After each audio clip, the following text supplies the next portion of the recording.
Oh, vous êtes là? Bonjour. Je suis en direct du parc Nicolas-Viel à Antique et je m'apprête à prendre une rue pour traverser Montréal du nord au sud. Une rue qui va être coupée plusieurs fois, qui va faire plusieurs détours.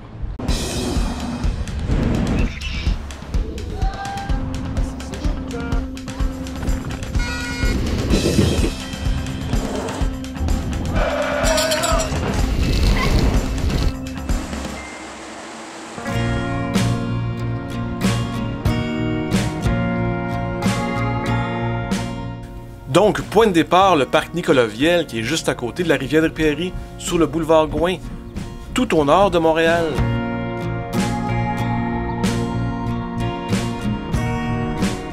C'est de là qu'on emprunte la fameuse rue Clark, qui est supposée descendre du nord au sud avec un sens unique dans cette direction-là.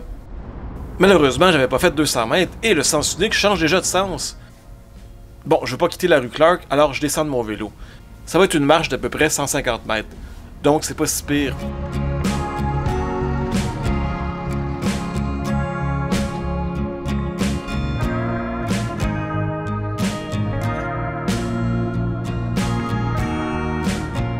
Et on reprend de plus belle dans ce quartier résidentiel.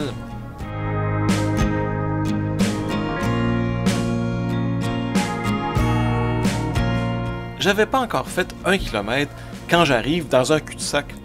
Ben oui, la rue Clark va être coupée à vraiment plusieurs endroits, et ici c'est le premier. Je dois donc me rendre sur la rue Saint-Laurent, qui dans ce coin-ci est dans les deux sens. La rue Saint-Laurent est collée sur la rue Clark, donc ça ne fait pas un très grand détour dans le fond. Pour ceux qui demandaient une 4e partie à nos vidéos sur la rue Saint-Laurent, ben vous voyez qu'ici, il n'y a vraiment pas grand-chose à dire, si ce n'est de la cité de la mode. Un coin où on a construit des manufactures de vêtements. C'était dans le milieu des années 60. Avant ça, la cité de la mode était dans le Myland. Bon, cité de la mode, je trouve que c'est une trop belle expression pour 4-5 manufactures et un gros terrain vague. Mais au moins, ils ont une très belle murale.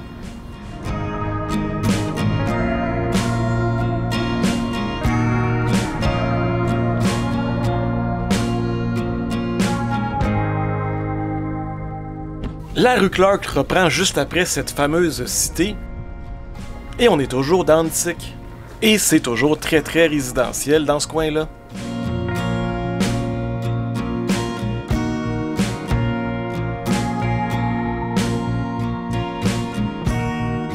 On arrive comme ça à la 2e coupure de la rue Clark. Elle est coupée cette fois par l'autoroute métropolitaine. Et devinez ce que j'ai à faire? Ben oui, je dois retourner sur la rue Saint-Laurent pour passer sous le viaduc. J'ai toujours trouvé ça bizarre, ces espèces de gratte-ciel de chaque côté de l'autoroute qui rappellent un peu le centre-ville. Mais laissez-moi vous dire qu'on est vraiment loin du centre-ville. En fait, là, on embarque dans Villeray. Ou peut-être dans Parc Extension, ça dépend des cartes que vous regardez. On revient donc sur la rue Clark et dans un quartier plus résidentiel, avec ses écoles et ses églises. D'ailleurs, on voit ici une église avec une architecture très originale. C'est l'église Saint-Martyr d'Orient. Il s'agit d'une église catholique avec des rites orientaux. C'est quoi ça, des rites orientaux catholiques? Ils remplacent-tu les hosties par des bols de riz?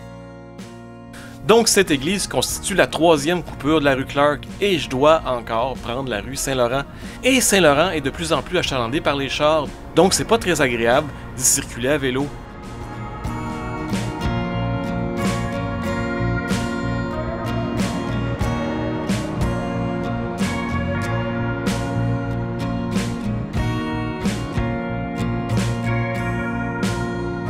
La rue Clark ne reprend pas tout de suite. Je dois d'abord traverser le très joli parc Jarry, un de mes parcs préférés à Montréal. J'ai roulé comme ça un dimanche, une des premières vraies belles journées de printemps, et je dois vous dire que le parc Jarry était noir de monde. C'est le fun de voir que les Montréalais ont repris vie après plusieurs semaines de temps gris. Mais la fin du parc Jarry ne veut pas dire le début de la rue Clark. On doit d'abord passer à côté d'un complexe immobilier de condos. Et c'est juste après ça qu'on reprend la fameuse rue, le sujet de ma vidéo.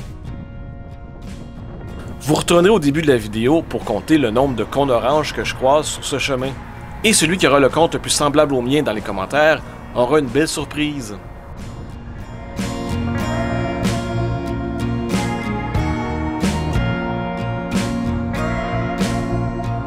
On arrive officiellement comme ça dans la petite Italie, qui fait partie du quartier Rosemont, la petite patrie.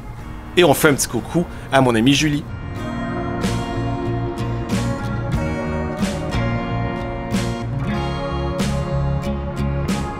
On passe à côté maintenant du parc de la Petite Italie, un parc typique du quartier qui porte vraiment très bien son nom.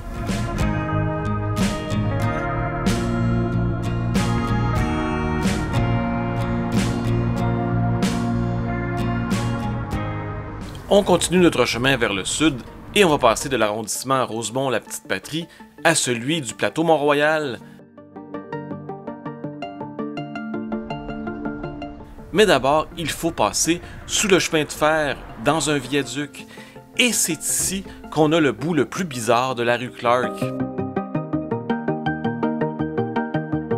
Lorsqu'on passe dans le tunnel sous le viaduc, la rue Clark devient la rue Saint-Urbain.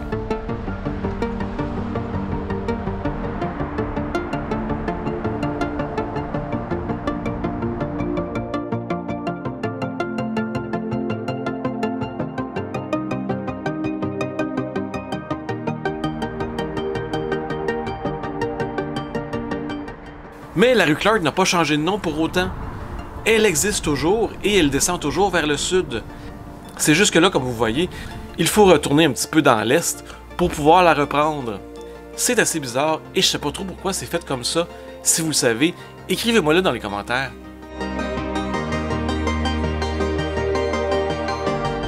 On reprend donc la rue Clark un peu plus à l'est et on arrive officiellement dans le Mile End qui fait partie du plateau Mont-Royal. Et cette partie-là de la rue est probablement la plus agréable pour les cyclistes, parce qu'il y a une super belle piste cyclable aménagée, avec un peu de béton qui sépare la rue de la piste cyclable. Je vous ai déjà parlé souvent du Mile End dans mes vidéos, c'est vraiment un quartier où il fait bon vivre. Et on arrive justement au coin de rue Clark-Fairmount, et là où il y a le Wilinski à gauche et le Kemkoba à droite. Vous voyez à quel point il y avait une grande file pour de la crème glacée en ce dimanche ensoleillé. Je suis toujours sur la piste cyclable et je trouve ça plate qu'elle soit pas mal effacée ici sur Saint-Joseph, alors il faut traverser et passer entre les chars à nos risques et périls. Le problème avec la rue Clark, qui est située à côté d'une grosse artère comme Saint-Laurent, c'est que Clark n'a pas de feu de circulation. Alors même si on est sur une piste cyclable, traverser une rue comme la rue Mont-Royal devient un peu casse-cou. Ça peut être tout un casse-tête et il faut faire preuve de patience.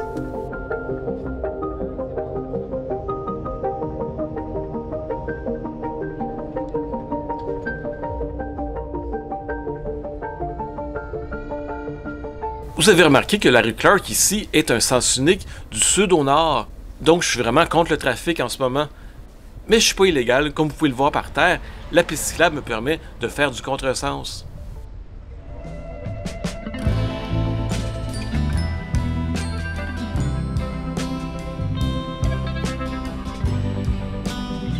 On arrive dans le secteur où se tient le festival mural à chaque été, juste à côté, sur le boulevard Saint-Laurent. C'est pour ça qu'il y a d'aussi belles murales dans ce coin-ci. On arrive à un autre petit bout où la piste cyclable nous fait passer encore à travers un terre-plein. Et regardez à droite un groupe de touristes qui se font guider à travers le Mile End.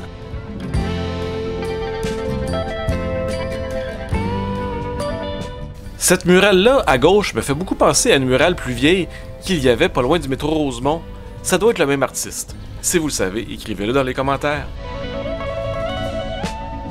Bon, on y avait échappé jusqu'à maintenant, mais là on peut pas. La rue Clark est encore coupée, mais cette fois-ci de façon temporaire par de la construction. L'avenue des Pins est devenue un cratère qu'il faut contourner. Donc je dois descendre de mon vélo et c'est vraiment chiant. Faut que je me rende presque jusqu'à Saint-Urbain pour pouvoir traverser l'avenue des Pins. C'est un détour assez long quand il faut descendre de son vélo.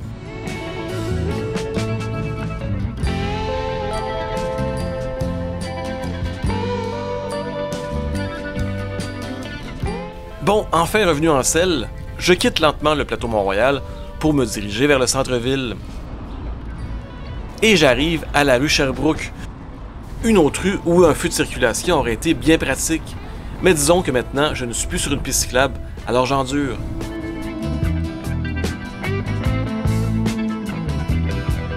Pendant que je descends la pente, laissez-moi vous parler de toponymie un petit peu. La rue s'appelle comme ça depuis 1875 à l'honneur de Stanley Clark Bagg.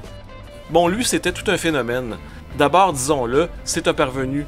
Son père, Stanley Bagg, et sa mère, Mary-Ann Clark, étaient tous deux issus d'une riche famille de propriétaires terriens.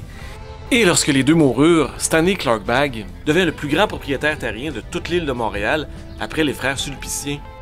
Bon, jusque-là ça va, ça fait pas vraiment de lui un méchant, mais laissez-moi ajouter qu'il a participé à la bataille de Saint-Eustache pour écraser les Patriotes. Et aussi, c'était un grand ami de John A. Macdonald, notre cher premier ministre, qui a fait quelques génocides pour obtenir son beau grand pays.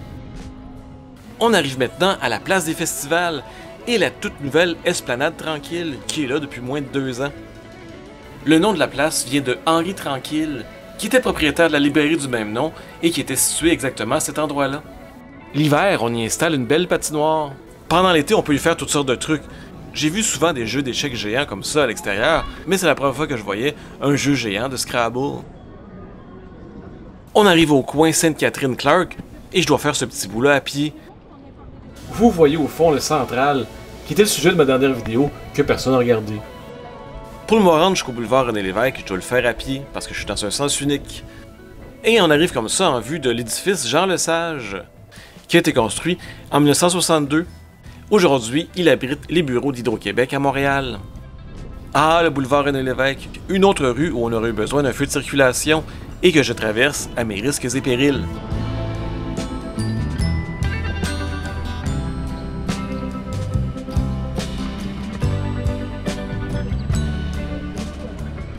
Après le boulevard René-Lévesque, on arrive tranquillement dans le quartier chinois et on va passer à côté de la place Sun Yat-sen, la place où s'est tenu les événements du Nouvel An chinois.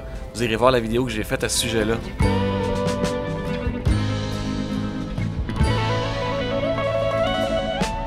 Malheureusement, la rue Clark va être coupée pour une dernière fois avec l'autoroute Ville-Marie qui est un gros cratère dans ce coin-là. Donc, comme je veux traverser l'autoroute Ville-Marie, je me dirige vers Saint-Laurent. Mais bon, la rue Saint-Laurent est complètement bloquée dans ce coin-là. Grrr, je dois faire un détour par la rue Saint-Urbain.